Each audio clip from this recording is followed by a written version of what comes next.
من النت. عمال يقطع وانا مش فاهم، خدمة عملاء تعبت معاهم، كل ما اكلم حد يقول النت هيرجع على طول، يوم بيعدي وراه اسبوع والنت اهو لسه مقطوع. يوم بيعدي وراه اسبوع والنت اهو لسه مقطوع. انا والله يا خلقي خلاص تعبت من النت.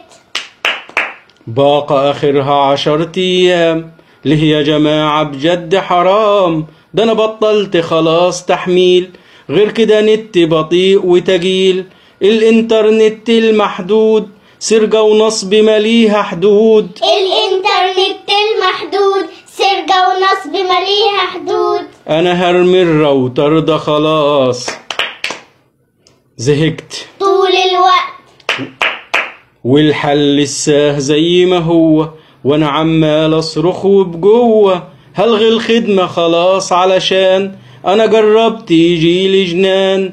يا ولاد الايه اللي بتعملوا كده ليه؟ يا ولاد الايه اللي بتعملوا كده ليه؟